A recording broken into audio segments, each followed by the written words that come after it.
Hello students. In the last class we saw switched network. So today we will see the broadcast network. So this is module 4 and we will see the broadcast network.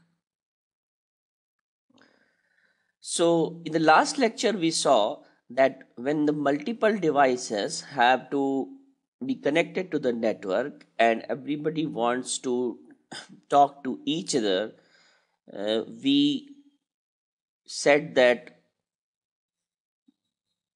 there are stations and then there is a network of nodes,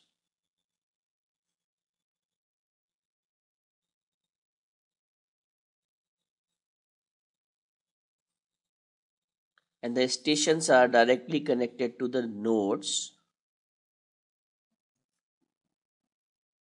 and we use switching techniques to enable the transmission between A to D, A to C, B to C, all pairs.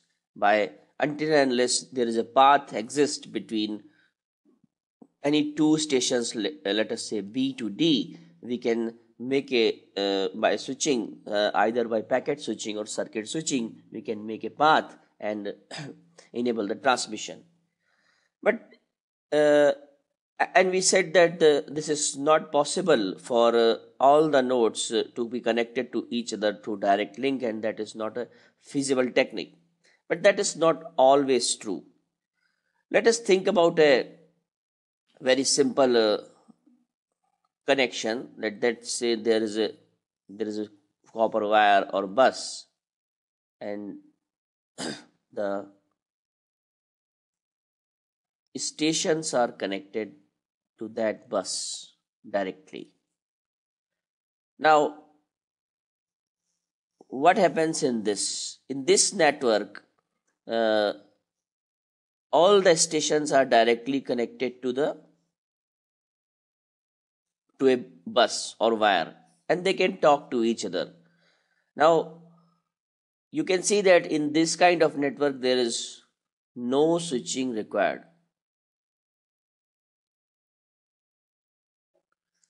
And we call this as a broadcast network because if A transmits something onto the channel, it will be received by everybody.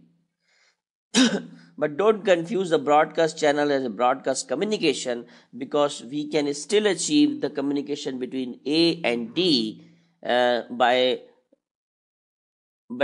putting the address of D. So when the A uh, transmits to the channel, and when A puts the packet to the channel, it will put the address of D, and when everybody will receive, the D will decode its address, it match it with its address, and then only D will receive the packet.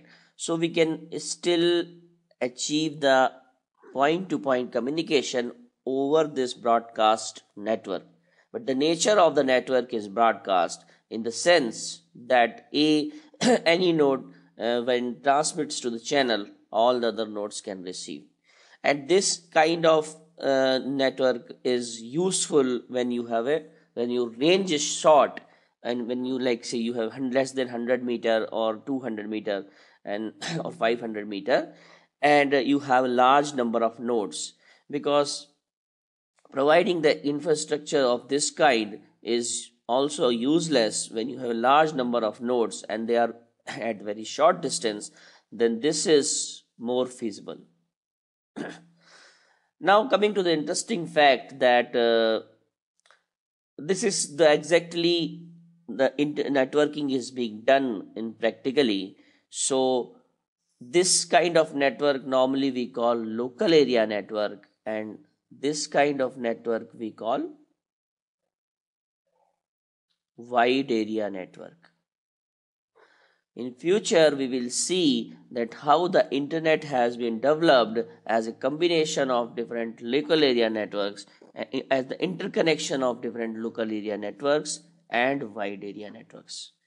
But before that, today we will see that how many ways the different broadcast network, the different broadcast network or LANs in a practical sense can be organized, or in the another sense we will see that how many ways the nodes, the stations can be interconnected to each other, and that is called topology.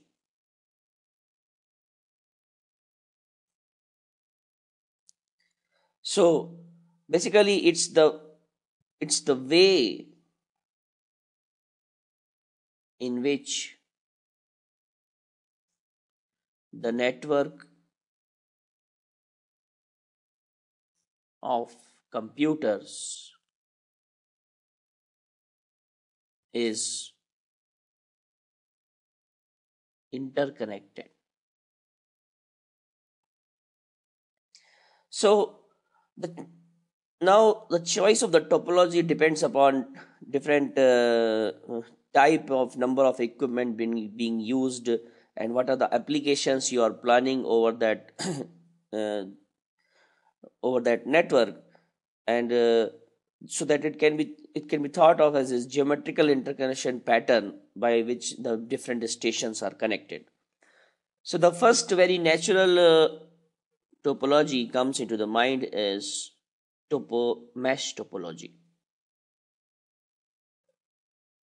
in the sense that, let's say you have these four nodes, connect all the four nodes to each other.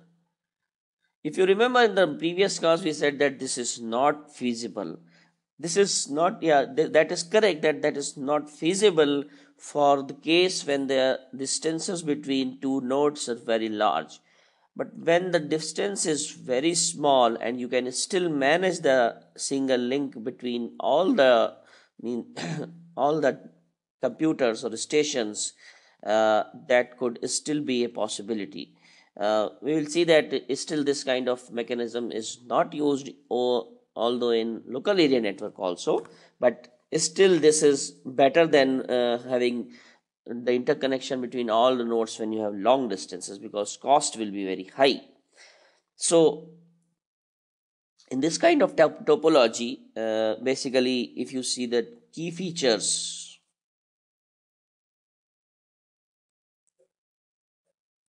so the first is it's fully connected.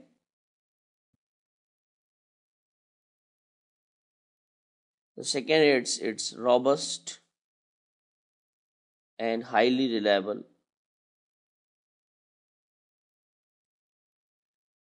not flexible,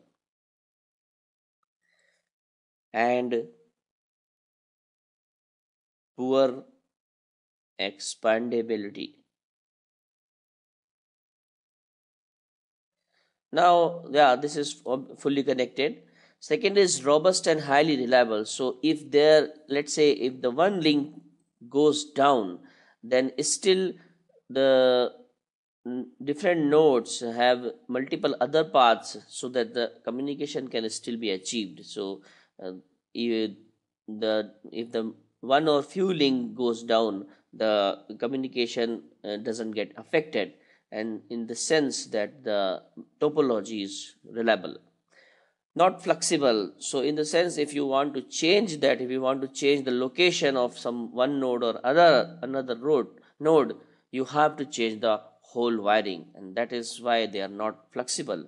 And poor expandability, so now if I want to add another single node, not only I have to connect this node to this and this, I have to connect to this new node to all the remaining four nodes, and that is the expandability is very poor. So at the same time it's not cost effective. Now the second type of topology is bus topology.